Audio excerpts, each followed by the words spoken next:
Hello, everyone. Welcome to the podcast Within the RAM. Over the upcoming episode, you are going to hear industry leaders sharing their hard-won wisdoms and experiences, giving you an insider's look at building successful Web3 careers and companies.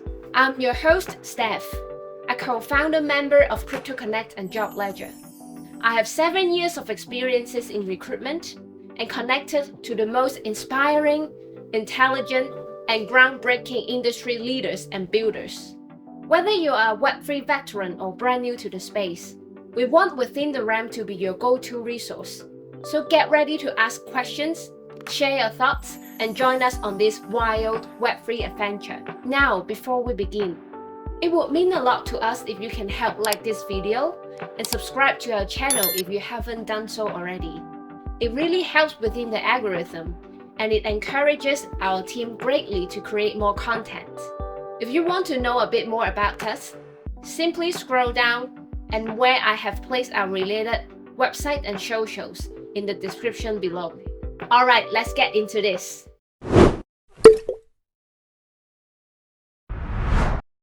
Today I'm thrilled to invite Melizza. If you look at her LinkedIn profile, she's the co-founder of Women Web3, SVP of Newcomers, founder and partner of Diamond Hill, and so on and so forth. I'm super curious about her own journey. Before we start, let's welcome our dear guest, Melizza. Melizza, how are you doing today? Hey, thanks for asking. I'm doing well. Just celebrated my birthday yesterday, so pretty excited. Yeah, happy birthday to you. Thanks. Well, just like we mentioned previously, apparently you're wearing a lot of multiple hats in your Web3 career. How do you want us to get to know you? At this point, I think my major hat right now is as co-founder of Women in Web3 Hong Kong. It's a non-profit organization comprised of 4 co-founders. I'm one of them. And our focus is to educate people who are interested in our industry and targeting a lot of women within the workforce who want to be upskilled in that aspect. And we also want to take time to connect and highlight our female leaders within the workspace because they're a minority within our industry. Then for the other things that I do wear multiple hats, as do a lot of people who work in Web3. I'm a senior vice president at Tokenize, and it's a Web3 auditing firm under the XP group. And that is an up-and-coming project coming out of Science Park. And there's a lot of interesting things that people can find there, and you'll read about it in the news over the next couple of months and years. And Diamond Hill Concept Labs is actually, this is something that we could get into maybe a little bit later. It's a firm where I've self-incorporated myself as a consultant. I've had 5 years of experience as a partner of a venture studio where I advised a lot of different blockchain companies and fintech companies in go-to-market and business strategy. And as a partner, I was the COO of the company, so I had to deal with hiring, retaining, doing investor relations, doing client relations, stakeholder management, and all that. So that really adds into my well-roundedness, I guess, because I've had to do all of these different types of tasks. Wow, that's super interesting. Even just giving us an overview of what you are doing already lasts more than a minute, and I can imagine like how exciting and how diverse your journey into the Web3 space. Well, apparently there are a lot of initiatives and you're also focusing on your own career. Having said that, like the Women Web3 initiative is something that I'm super curious. But before we delve deep into that, I would like to learn more about like your own background on how you start exploring and deciding to build your own career to the Web3 space. Because as far as I know, Melizza has your first degree is you study law, right? If I remember correctly. So could you share with us a little bit more how you, after you graduated, what attracted you to start working in the crypto industry? Okay, no problem. So yes, correct. I did start off my university degree in law, and then within that, I've always been quite open to new experiences and different cultures. And going back into my more legal side of career, I've been in investment banking. I've also done work in law firms, and I've also traveled quite a bit for my different work experiences, working in anything in between startups, in the legal department of that startup, or going into full-on law firm outside of Hong Kong to help out with an arbitration case. So for me, one thing that ties every experience together is that I'm always looking for that next big opportunity that I might be interested in getting into. Since I studied law and I don't really have a lot of coding experience, I did actually have a background in HTML coding when I was in high school, but that was the extent of it. And I knew that blockchain was something to be watched even within my industry. So when I was doing research work in university, I was looking into how other courts were incorporating blockchain into their structures, especially with compiling legal documentation and assessing different types of evidence. So I found that interesting as a field, and know that it is up and coming, and that instinct to read a little bit more about something that's up and coming is really helpful, in my opinion, for my career. So after graduating law school, I've had a lot of different job opportunities that were open for me to explore because I wasn't really set on becoming a practicing lawyer immediately. I wanted to kind of break the cycle of going straight into legal practice after law school and then going into your ranks within the law firm and then eventually becoming a partner or joining a different corporate as an in-house counsel. I wanted to switch up the pace of that and go into an industry directly because I felt like that would give me a more authentic take on how I would practice law within that industry.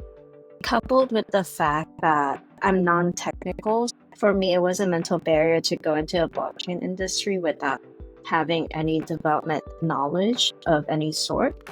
So I ended up going into blockchain through a small, by then, a really small marketing agency, and I decided that I was just going to learn on the job. And I got into that industry because I've had even longer background of creating content, not in the sense of Instagram but I was an essay writer for many, many years. I was a researcher for quite a long time, so that kind of helped me with creating content and having to be paid for different pieces of content for a lot of years. So kind of just like mixed that all together and helped me gain more exposure into the space. Wow, that's truly inspiring because I think for a lot of young graduates that they've spent a few years finishing the degree, I would say it's quite a risky kind of step in doing something beyond your degree because like you have invested a lot of effort and time in trying to build your own professionalism, and you really take a big step and pushing yourself into the comfort zone, and also like making a decision that is quite bold, but at the same time trying to position yourself and maximizing your own experience and finding the transferable skills into stepping into a completely new industry. I think a lot of young graduates would that kind of mindset would help them a lot. Could you share with us a little bit more? Like, because apparently, like initially you first step into marketing because you like researching it and you like creating your own content. But when you look back, could you share with us a little bit more how you kind of explore, okay, maybe I can try to start as a marketer just because I may not be super good at technical, but I can still find something that I can start in a new industry. So can you share with us your tips? I think it's more a mindset shift before any of these skills get filled up for how I imagined the whole scenario of me going into marketing for the sake of being exposed into blockchain. Of course, some of it was by chance. I happened to see this job advertisement and then saw it as an opportunity to grow and get some skills and figure it out from then on. But I don't think this is something that's unique in my experience. I think that if you're a person that wants to get more out of your work, there is always some type of room for exploration, and you have to open your mind to that. Let's say you're in recruitment and you want to build up a certain type of clientele, then you would have to think back and look at what you're look at what you're missing within that step, or you could look at someone who's already doing that type of work and look at what they're doing that's different from everybody else, and you try to replicate it, or you talk to those type of people and gain that skill set for yourself. And this is not really unique to but what's unique in Web3 is that as long as you're open and you're willing to try to expand yourself, it is a very equalized platform. For the most part, it is very merits-based. How far you would get ahead in Web3 does really depend on your skills and how visible you've been, the projects you've been into, the impact you brought into the industry, rather than straight up, what is your degree, where did you do your internships, and who else has seen you throughout this process. Yeah, exactly. Well, I truly think that within the Web3 industry is a very cross-disciplinary kind of industry. It's a very new. There's not a lot of framework. I guess like for some of you, you're willing to step into this industry, just trying to look at your own advantages and see like what Melizza just shared, like see what is the market gap and what are the things that you can improve and trying to fill in that gaps. Yeah, amazing. So, like after your first job in the marketing, like what were your journey exploring the industry? Well, I'm speaking from a person with zero, not really zero, but a very low tech background and experience going into blockchain, but the role itself is non-technical. I think that experience is something that a lot of people can resonate if they're a non-technical background type of person. I think the major hurdles would be understanding whatever is put in front of you. When I was part of a marketing agency, we had to deal with clients, and of course, all these clients came from different backgrounds. They offer a lot of different value propositions. And me coming fresh, that would mean a lot of research. So being an avid reader is very beneficial within this industry. But you also have to bear in mind that there's only so much that you can get within that certain time frame, because things turn around and change so quickly. So you kind of need to accept that you won't know every single thing. And you'll realize that all these experts that you see that are really common, they might not be experts, but they've read really deeply into this one thing and they're giving their opinion about it, and that somehow makes them an expert. But I feel like what I really took away from the marketing role is that everybody has their own strengths and weaknesses and a way to work with each other. I really believe in a collaborative environment within different businesses, not just in Web3, because you can only innovate so far at some point. There is a bigger room for collaboration and maximizing what everybody has over competing.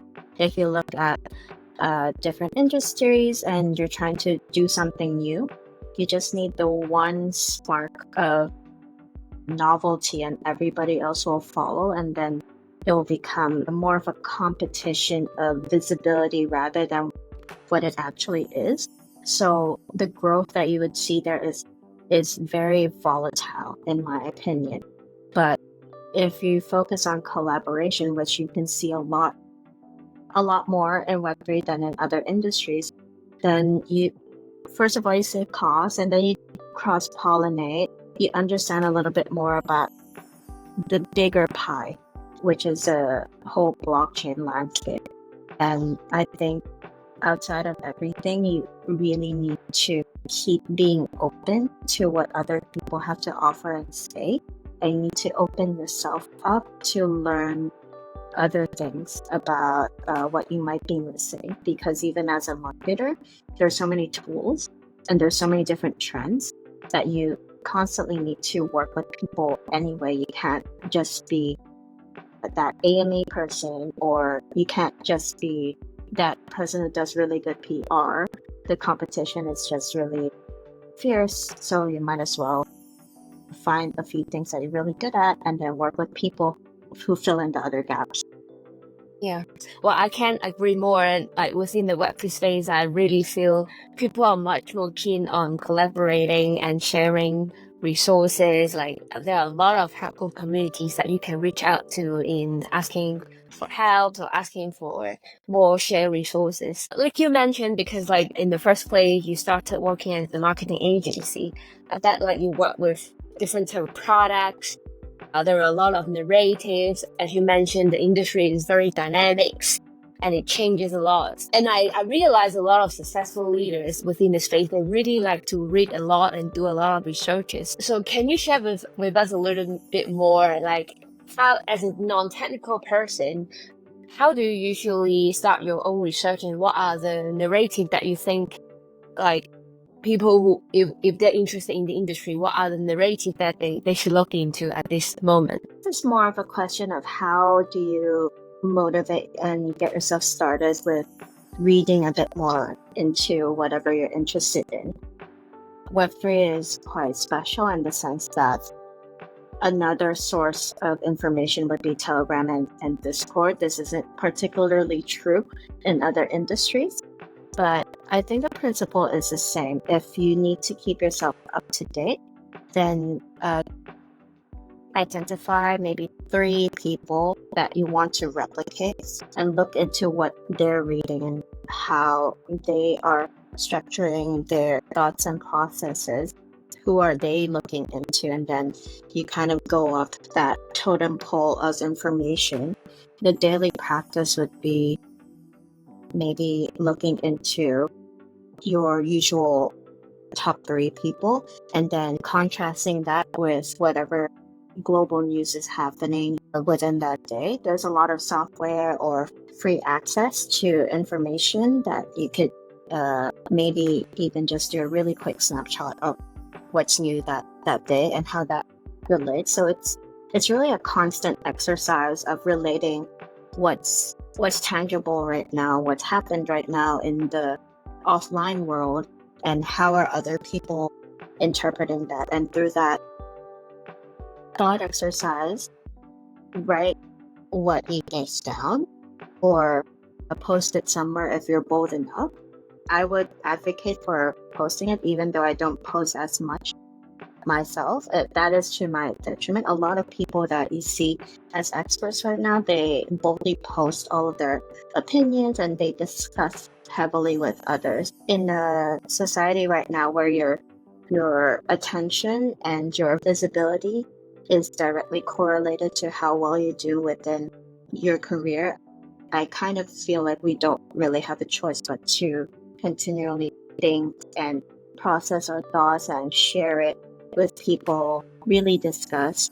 And it kind of goes back to when we were in school, we're given this topic and then the teachers are like, think about it and then discuss with your partner. It feels really icky and it feels very awkward, and sometimes you don't really have much to say. But that exercise is still at the end really helpful for your personal growth, and it might help others realize that maybe this topic is not that well talked about. Do we want to do something to change that? narrative. Yeah. Well, are there any particular like KOLs or accounts or person that you follow that you could share with us? Well, I follow quite a lot of people on LinkedIn for different reasons. Right now, I'm quite fixated on creators who are able to use AI to automate processes. That's my latest thing. Because I'm a huge fan of doing automations to improve workflows because it allows me to focus on the ideas and the face-to-face connections. That is more of my value add. There are a couple of creators that are also female on LinkedIn, like this woman called Cassie, who was Google's former chief decision scientist, which is like the first time ever position at Google because she's so good at what she does. And then there's another creator called Jade. I won't butcher her name, but she is also a marketing lead and she posts a lot about a wide variety of things outside of automation. She also talks about simplified thought processes to make life more rich in a simplistic and quiet way, which is what I am aiming to achieve for myself as well. That's cool. Oh, well, I will definitely put those links below later, so like our audience will be able to get access for those resources. And that's really catch my attention because the other impression that I get with Melizza is even she is not a marketer, but she is so good at, like you said, like finding new resources, finding different tools and enhancing your workflow. So apparently you are more than just a marketer. So in this regard, could you share with us a little bit more about like how you build your expertise and why you think those tools are efficient for building up your own career? Marketing itself is such a wide term, and everybody interprets that in a different way, that when people talk about do you do marketing, it's kind of a loaded question in my opinion. It's not as compact as other industries. So within this whole scope of marketing, you've got BD, you've got your SEO, SEM specialist, you've got even the long form content creation, you've got video creators, you've got graphic designers, you've got coders who support everything visual to make everything look nice, and then you've got people who do strictly relations, and then you've got these people who do influencer marketing. There's so many different pieces. So I don't really 100% resonate with the marketer role for me. At the end of the day, I'm more of a strategist, and I look at what's been available to me as a problem and possible pieces, and I try to piece that together into a way that works for most parties, which is probably where my legal background kind of peeps in here and there, because we're all about meeting of the minds and making sure everybody's happy and compliant and all that fun, very interesting stuff. So I think like as a marketer, wearing all these different hats, you have to be very agile. For myself, I know for sure I'm not a social media creator per se. Some people are very good at that. I'm not there yet, nor will I become an expert in it. I will lean on other people who do that very well. I would say my strength in marketing is really looking at business opportunities and what the trends are and trying to match that in a way that benefits most of the different parties, and looking at the reach of that particular venture or project. Let's say, the usual memes would work very well. The recent meme is very, very demure, very cutesy, right? That's the meme. Yeah, you can treat that as a bandwagon, but you can also treat that as an opportunity to work with somebody else contrast. If you're working with a financial institution, but your project is very, very degen and DeFi, then it's kind of, oh, look at us, we're working with so very demure, very mindful, very regulatory. Totally pull something off like that without offending people. That's That's the uniqueness of how I've approached marketing. I do encourage people, if you're looking into marketing jobs, there are so many different ways to be a marketer, much more than other industries because it's such a wide plate. So you do get to pick and choose which parts are more resonating to you. I wish I could code because they create very, very, very aesthetically pleasing things. Unfortunately, I am not at that stage, and I will leave that to people who can do it. Wow, yeah, well, that's super helpful tips because, like, even as a recruiter, sometimes when I get the kind of marketing role, MO role, honestly, sometimes when I read the JD, like usually the employer wants everything, but like you mentioned, as a marketer, you can have 100 million different approaches in finding your own way and getting your own recipe in doing the same goal. So yeah, I really like your sharing on how you approach things and how you optimize your own advantages and how you were able to leverage your collaboration skills and outsourcing some of the roles, some of the responsibilities with other parties to achieve the same goal. I really love your sharing. At the same time, I bet it's a double-edged sword because it means that sometimes it's quite hard to communicate with your potential clients or potential employer to really see the value that you are able to deliver, right? Because you are a strategist. So I bet a lot of people having the same struggles.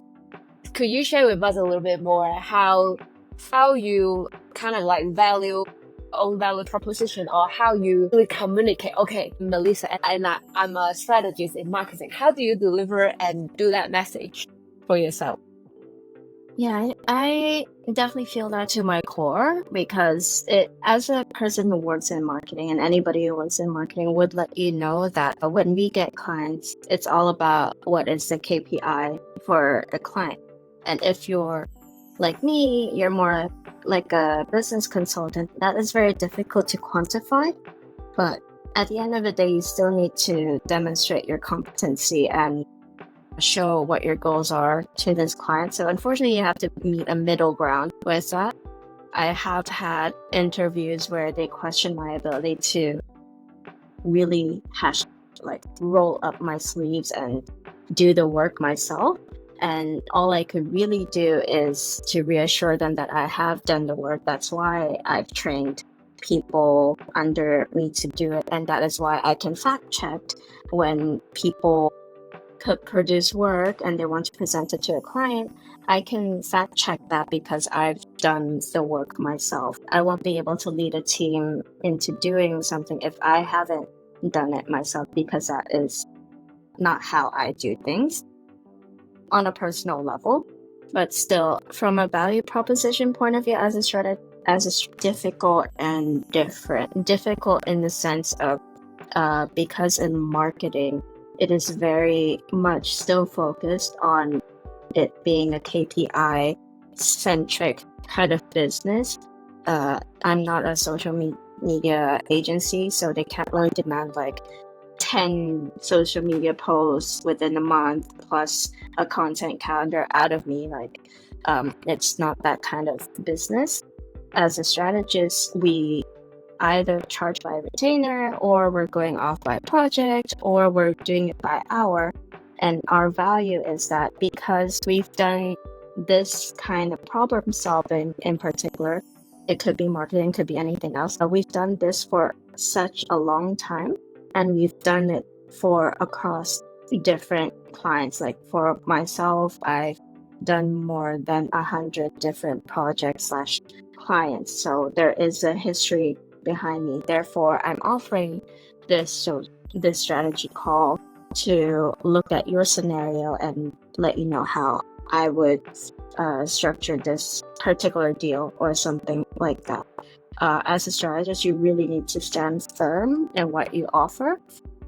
Particularly in marketing, we have a very big problem of scope. How do you say it? Like scope creeping. a very consulting term, but you set up the scope of work, and then they feel like because item X is not fulfilled as well enough to their standard, is it opens up a room of vulnerability for this agency to end up doing a lot more output than they initially promised, just to keep relations or keep people happy, which is not the healthiest way of doing business on both ends. So yeah, it is a double-edged sword to be that consulting role and be that strategist. How I've been handling it is just to understand my own value first and not let other people define that for me, and allow people to meet my expectations and find a way where we are able to comfortably work with each other. Well, amazing. I think if some of the builders that you are looking for someone to strategize your marketing strategy, make sure your consultant deliver the message just like what Melizza mentioned. Like, this is the exact conversation that you will need to delve deep into for someone to be able to really seek for your problem statement and really look into what are the problems that you're trying to solve as building a new project. That's very insightful. Well, speaking of this, like we just mentioned, like Melizza, you are beyond just a marketer, and you have invested a lot of time and effort in trying to look into how AI and tech beneficial for your own career. And yeah, let's get our conversation back into the woman in Web3. What is the project about? What are you trying to advocate? Okay, so one of my hats, I guess, is that, but this is something that I also did in the venture studio that I used to lead. We had a portion there that was purely focused on community building for different clients. And a few years ago, I joined a different community as a co-founder, and I found the effects of bringing people together to be really effective. So I wanted to do something for women, but didn't really know which avenue would be best. I've looked at the different existing organizations. I've also reached out to them to see if there was an opportunity to shadow them or what they're doing, but I really didn't really get a reply yet. At the same time, last year I was helping out with a Silicon Valley-based female accelerator for Web3 and AI. So I've had my hands in multiple different things that are pointing towards community building and then eventually helping women in the space. I was fortunate enough in my work history that I never really felt like because I'm a woman, I had to suffer certain disadvantages.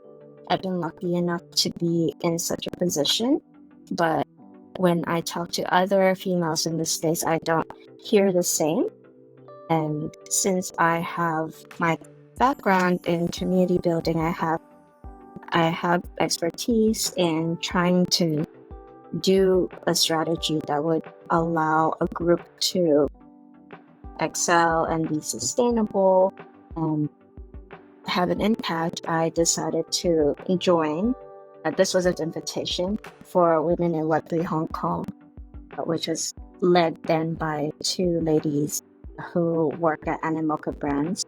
And what I do there is I help facilitate the initiatives, and sometimes I come up with the initiatives. And out of the 4 co-founders, I'm one of the key persons that would help close fundraising for our different initiatives, since we are fully non-for-profit and we don't take any commission out of the events that we do. Our personal ROI whenever we do something is that we see the impact that it brings to women. With us, we're not just an event manager or group, an event that happens to be a panel of women. We really do believe in the fact that there is a gap in the industry, that there isn't enough women. And we're hearing from multiple sides that there is a gap any gender equality or disparity within the industry. And for women, they feel like there's a gap in opportunity. They feel like they don't have the opportunity to get to know an industry. And unfortunately, in Web3, it is still very male dominated, and they feel like they can't ask the questions that they want to ask because they don't feel as comfortable and they don't want to be seen as having that kind of image to start off with, and having that beginner feel when you're trying to break into something that's very, very up and coming. At the same time, if I look into research about employment rate, there is a demand for all of us to have some type of Web3 knowledge or background, yet not enough women feel like they could fill in the role for various reasons, and there will be a talent gap within the next 10 years for these types of roles. And I feel like if my organization, Women in Web3, can open up doors for people who are mainly curious, even if they don't end up within the workforce. At least this is part of their start into the industry, and they can make their way through us and let us be part of the journey. So we're working on a few different things, but the main point is that we want to open up opportunity, and we want to highlight female leaders that have been working very hard within their respective fields. Well, that's truly beautiful, and I think this initiative is very much needed. Like you mentioned, the industry is still a very male-dominated industry, and like along our whole conversation, there are a lot of positions and opportunities more towards technical kind of roles, and people usually have the first impression or misunderstanding that only men or male will be able to do those jobs. And it's true that there is still discrepancy for women in having the equal opportunities. And when women trying to ask questions or going to conferences, people might find you like, what? How can you ask such a question? This kind of environment might turn off a lot of people who are truly have the visions or share similar values, and this might be a blocker for them to entering the space. And I think that this initiative is very much needed. Well, so like you mentioned, like currently you are one of the co-founders. What were the past events or any upcoming events that you guys are hosting that you can share with us a little bit more? Yeah, so we're very lucky and very grateful and happy that we have a lot of very, very good corporate sponsors backing us in our initiatives. We did our public launch only in March this year, and we have the support of Google, Sandbox, and Animoca Brands, among other different corporates that were very eager to help us. We invited Sandy Peng, who's CEO of Scroll, and Evan was also there to support us, and a few very familiar names that you could check out on our social media. So we've done education plus networking events at different offices. We've also done wellness events where we've grouped up a smaller group of maybe 15 ladies to do a stress management workshop. Further back in the past, when we're not official as a group yet, we've also done financial literacy courses or public speaking sort of sessions where we could train women to find different ways to find their style of doing public speaking and things like that. So moving forward, we will continue with the networking plus panel plus education type of events. We have one coming up on the 27th of August. We're hosting that with Ripple and First Digital and Animoca Brands. Jamie Kwok will be there speaking about payments and regulations. RD Technologies is also part of that panel, and we're also looking to form more collaborations so that we could host more wellness events of 15 or so people, aiming to make that regular. And this podcast is really great as well because we do have in our pipeline a very, very long pipeline to eventually do a lunch and learn. And yeah, once we figure out our bandwidth, we'll start doing lunch and learns and maybe have that available for people outside of Hong Kong to listen into so that they could enjoy the session while not really having lunch with us. So yeah, there's a lot of different things.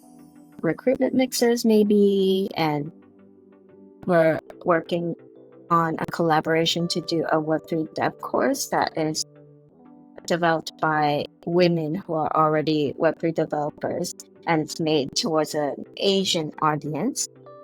Yeah, so outside of that, still very open to see what everybody else wants to work on for us. We are a steadily growing organization. We're getting our business registration, and what makes us different is that we are aiming for a charity license within the 9 and 18-month mark. We have a legal counsel who is guiding us through the process. Yeah, we're very excited, and hopefully we'll join the ranks of things like Her Fund or the Women's Foundations, things like that, which we've reached out to, and they're very helpful to us as mentors. What an exciting time for women in Web3.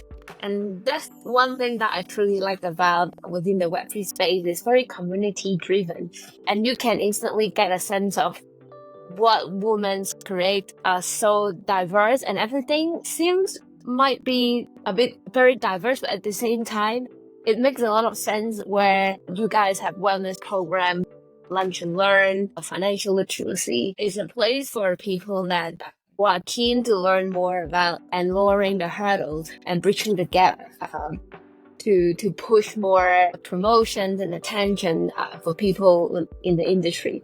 That's brilliant. Yeah, so I want to really preface that for women at Web3, it's not really in the sense of us being anti other genders and pushing a women's only agenda. We just want to offer more opportunity in a softer, inviting way where people will feel like they're able to be that beginner. If I want to use an analogy, is a person who wants to go to the gym for the first time and they're surrounded by athletes. It's the same feeling anyway. You go in, you don't know anything, you don't know what weight you're gonna do, you don't know how long you're doing something for, and you want to look like that other person, but you don't know how to do it and you're afraid to ask. It's the same principle. It's just that for us, we see an opportunity in women, and we know that they would benefit from having opportunity, and we're trying to provide that in our way. Yeah, that's brilliant. It's very much needed. This is truly, truly valuable to the other people in the industry, especially for women. But like you mentioned, I really like the idea it's not just about advocating like women empowerment, but also having equality and also like sharing that good vibe so we can have a more collaborating vibe rather than pure competition, right? Yeah, I think as women, we are somehow predisposed to compete with each other, and it makes it very difficult to connect for some people if you're not naturally some sort of social butterfly that you feel like connecting with everybody, and you're open to any and all feedback. Not everybody is in that mindset, especially when you already feel intimidated to begin with. How are you supposed to force yourself to try to connect to a bunch of women in the space who you feel like they're already more advanced than you? It's a lot of hurdle right there that's invisible. And I think as women, we have a lot of invisible actions and labor already to begin with. Why should we make it even harder for us to try to get into an industry? It's just for our own personal development. We're not trying to knock somebody over or anything, but the fact that we're thinking so much in the back of our minds about how we position ourselves, how are other people positioning themselves, how does that relate to us and what do we do within this context, it's a lot of mental load. So if we can remove that little bit of it, it's already good enough. Yeah, that's beautiful. So Melissa, you already work in the crypto industry for a few years now, and you have co-founded a charity. What's next? How do you see yourself building your career? And you are still in a very young age. What are the things that you look up to for your next 3 years, let's say? Yeah. Well, the world is still pretty open, and I see myself still working on the skills that are within my realm of expertise. In terms of industries that I would be hopping around within, I am looking at more of your usual mainstream coins and ecosystems because of longevity. Right now, I'm in a period where I really want to look at anything that has signs of a longer term prospect, because our industry is so filled with short term gain and short term spurts of attention and all that. That isn't really my way attaining the growth that I want to get. So you'll likely see me talking a little bit more about regulations, which I know is not like the most all-encompassing and all-welcoming type of environment for people to listen in, and people are like super fans of, unless you're already within the industry. But that is where you will find me for the next couple of months or a year. I'll be within the more regulatory, stablecoin, Bitcoin, Ethereum, that kind of environment. But as kind of a long-term in and out consultant with animal brands, you might also eventually find me partying up with a bunch of other people. So yeah, I'm just keeping my options really open. As you said, I'm still pretty young, so I'm not tied down to anything right now. It's just a knowledge transfer at the end of the day. Hopefully, this advice will be insightful for some of you who are struggling to your ideal role. Thank you so much again, Melissa, for your wisdom and your sharing. I wish to see you soon in person. Yeah, thank you so much for having me, and I hope whatever I said was helpful somehow. Thank you so much. Thank you. I hope you enjoyed the video, as we will be interviewing with interesting leaders across the Web3 space on a weekly basis. Be sure to stay tuned to us. If you find our content interesting, be sure to subscribe to our channel if you haven't done so already. Hit the like button, hit the bell notification, and see you in the next one.